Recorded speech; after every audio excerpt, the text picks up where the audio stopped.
अस्सलाम वालेकुम students, welcome to bio with Anila. Class 9 का टॉपिक जो आज मेरी वीडियो में डिस्कस करने लगे हैं वो है बेसिकली साइटोप्लाज्म। बेटा हम लोग क्योंकि 4 चैप्टर डिस्कस करें सेल और टिश्यू के बारे में, लास्ट मेरी जो 2 वीडियोस गुजरी हैं उसमें हम लोगों ने सेल वॉल और सेल मेम्ब्रेन के बारे में पढ़ा था, जो कि सेल का हिस्सा ज़रूर है मगर सेल की ऑर्गेनेलीज नहीं है। आज भी जो हम लोग पढ़ने लगे हैं वो भी सेल का हिस्सा है, but it is not a organelle नहीं है, मगर ऑर्गेनेलीज के लिए ज़रूरी बहुत ज़्यादा। स्टार्ट करते हैं। बिस्मिल्लाहिर्रहमानिर्रहीम। साइटोप्लाज्म जो होता है हमारे पास विजिबल पार्ट होता है, जो कि आप लोग देख भी सकते हो। मैं हमेशा अपने स्टूडेंट्स को बताती हूँ कि अगर आप लोगों ने साइटोप्लाज्म को देखना है तो आप अंडे की सफ़ेदी को जहन में रखिए, ठीक है। जो एक एग का या मुर्गी का जो अंडा होता है वो बेहतरीन एग्जांपल है। आपके पास एक सेल की जो कि विजिबल है, आपको नज़र आ रहा है। उसकी जो आउटर मोस्ट मेम्ब्रेन होती है, जो कि उसके जो कैल्शियम का शेल होता है, उसके अंदर की जो एक रबर लाइक मटेरियल मेम्ब्रेन होती है उसको सेल मेम्ब्रेन कहा जाता है। जब आप एग को बॉयल करते हो बेसिकली बेटा, तो आप लोग देखिए कि ऊपर से जब आप अंडे का खोल उतारते हो तो अंदर से एक रबर लाइक मेम्ब्रेन से निकलती है, वो सेल मेम्ब्रेन होती है। अच्छा, अब अगर आपने कच्चा अंडा ही तोड़ा है प्लेट के अंदर, तो जो सेंटर में उसके जर्दी होती है येलो, जिसको एग योक कहते हैं, वो उसका न्यूक्लियस होता है। सेल की अगर हम बात करें, ये जो योक होती है ये उसका न्यूक्लियस है, ठीक है जी। प्लस हमारे पास जो बाकी का पोर्शन होता है वाइट, जिसको एग वाइट कहा जाता है, सफ़ेदी जिसको कहते हैं, ये इसका बेसिकली साइटोप्लाज्म का पोर्शन है। साइटोप्लाज्म पढ़ाने से पहले ये आपको इसलिए बता रही हूँ क्योंकि अगर आपको इस चीज़ को जहन में रखोगे तो आप लोगों को साइटोप्लाज्म पढ़ने में आसानी हो जाएगी, ठीक है जी।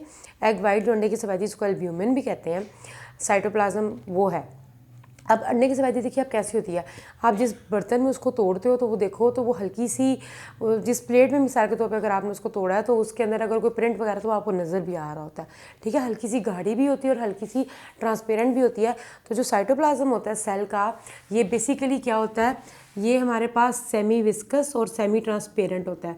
Semi viscous and semi transparent material है। अच्छा जी, सेमी का क्या मतलब होता है? सेमी का मतलब होता है हाफ, ठीक है। विस्कस का मतलब होता है गाढ़ा, मतलब कि ये साइटोप्लाज्म ना बहुत ही ज़्यादा गाढ़ा है कि बिल्कुल भी अपनी जगह पे स्टिफ हो जाए, ना बहुत ही ज़्यादा पतला है कि बहता रहे।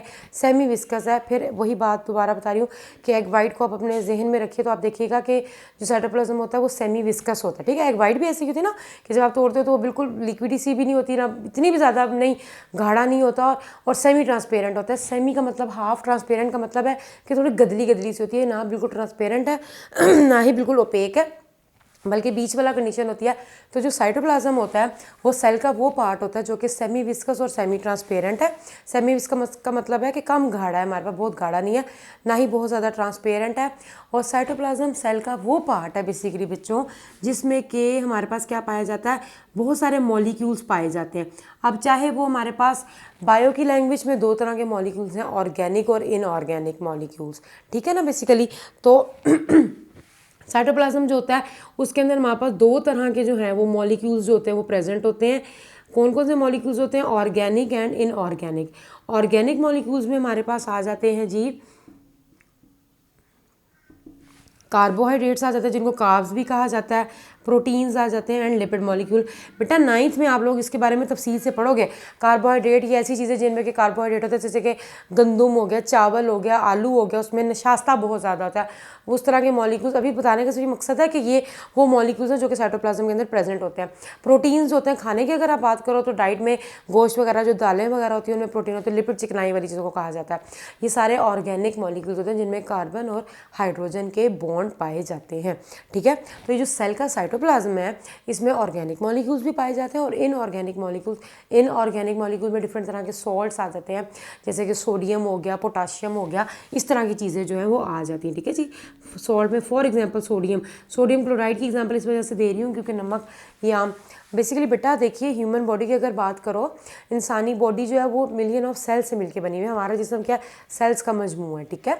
अब जो हर सेल को खुराक चाहिए, हर सेल को जो होता है वो एनर्जी भी चाहिए होती है, तो वो कौन पहुंचाता है? ब्लड पहुंचाता है।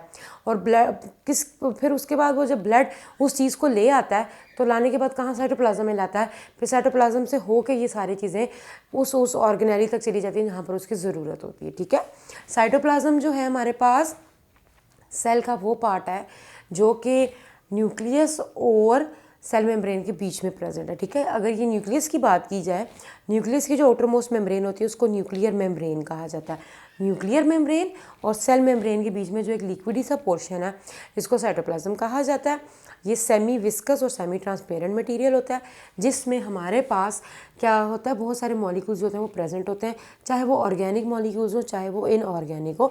ऑर्गेनिक का मतलब है कार्बोहाइड्रेट, प्रोटीन और लिपिड्स वगैरह, और इनऑर्गेनिक का मतलब है डिफरेंट सॉल्ट्स वगैरह प्रेजेंट होते हैं।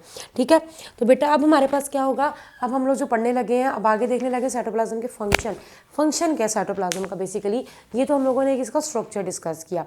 ये जो टॉपिक है ये भी 2 हेडिंग्स के अंडर ही आपके बुक में जाएगा, 2 ही पैराग्राफ्स में मेंशन है। ऊपर वाले पे आप इसके स्ट्रक्चर की हेडिंग दे दीजिए। वैसे ओवरऑल ये ऑर्गेनेली नहीं है, इसका प्रॉपर स्ट्रक्चर हो फिर भी आप दे सकते हैं। और सेकंड वाले पे हेडिंग आएगी इसके फंक्शन कि साइटोप्लाज्म का क्या फंक्शन है सेल के अंदर। बेसिकली बेटा साइटोप्लाज्म वो लिक्विड है या वो पार्ट है जो कि हर ऑर्गेनेली को स्पेस प्रोवाइड कर रहा है ताकि सारी ऑर्गेनेलीज अपने अपने काम सही तरीके से परफॉर्म कर सके। आप देखिए जैसे मिसाल के तौर पे एक स्कूल है, स्कूल में स्टूडेंट्स जो हैं वो पढ़ने आते हैं। स्कूल की एक बाउंड्री है और स्कूल के अंदर एक एनवायरनमेंट है जो कि बच्चों को वहाँ पे एजुकेशन प्रोवाइड कर रही है, तो वो जगह प्रोवाइड कर रही है आप लोगों को ताकि आप लोग जो है वो तालीम हासिल कर सको।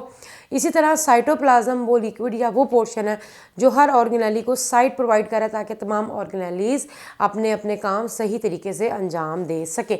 ठीक है जी, अगर आप साइटोप्लाज्म का फंक्शन देखोगे तो फंक्शन ये है कि साइटोप्लाज्म बेसिकली तमाम ऑर्गेनेलीज को क्या प्रोवाइड करता है, साइट प्रोवाइड करता है। It provide actually site to all organelles ताकि तमाम जो सेल की ऑर्गेनेलीज हैं वो अपने अपने काम सही तरीके से परफॉर्म कर सकें। प्लस हमारे पास जो ह्यूमन बॉडी में रिस्पायरेशन का प्रोसेस हो रहा है उसका फर्स्ट स्टेप है ग्लाइकोलिसिस, वो साइटोप्लाज्म के अंदर होता है। अच्छा जी, साइटोप्लाज्म तमाम ऑर्गेनेलीज के बारे में हम लोग इंशाल्लाह नेक्स्ट वीडियोस में पढ़ने वाले हैं बहुत जल्द। ऑर्गेनेलीज साइटोप्लाज्म के या सेल के वो पार्ट्स हैं जो कि हर ऑर्गेनेली अपना अपना फंक्शन परफॉर्म कर रही है। जैसे एक फैक्ट्री है उसमें डिफरेंट डिपार्टमेंट्स हैं वो अपना अपना काम कर रहे हैं, इसी तरह सेल के अंदर ऑर्गेनेलीज अपना अपना फंक्शन परफॉर्म कर रही होती है।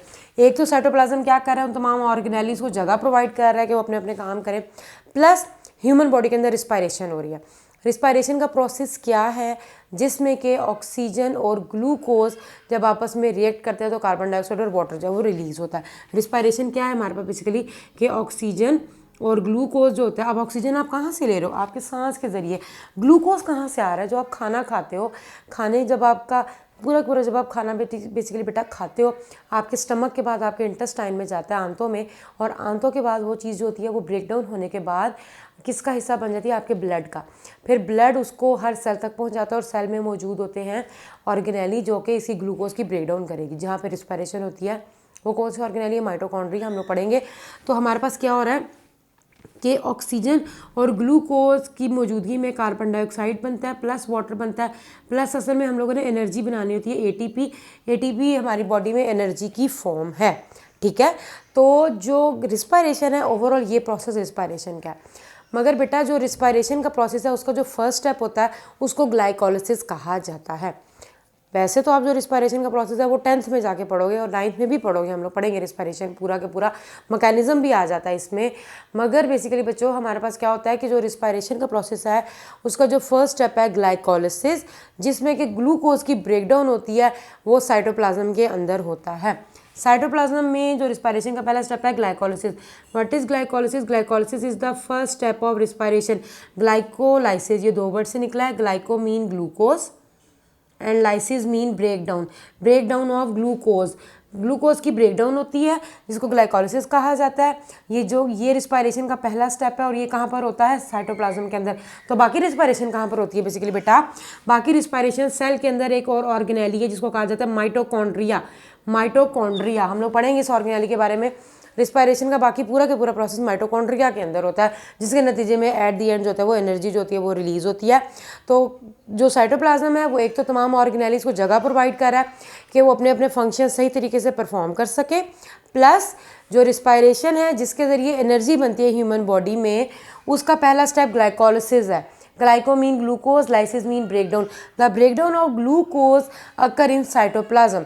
साइटोप्लाज्म में ग्लूकोज की ब्रेकडाउन होती है और उसके बाद फिर वो चीज़ एंटर हो जाती है माइटोकॉन्ड्रिया में, जहाँ पे फर्दर रिस्पायरेशन होती है। ठीक है जी, बस ये हमारे पास साइटोप्लाज्म का टॉपिक जो है वो कंप्लीट हो जाता है।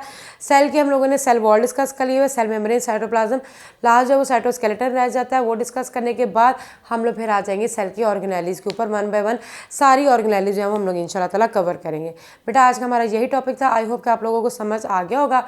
नेक्स्ट वीडियो तक के लिए अल्लाह हाफिज़, दुआओं में याद रखिएगा।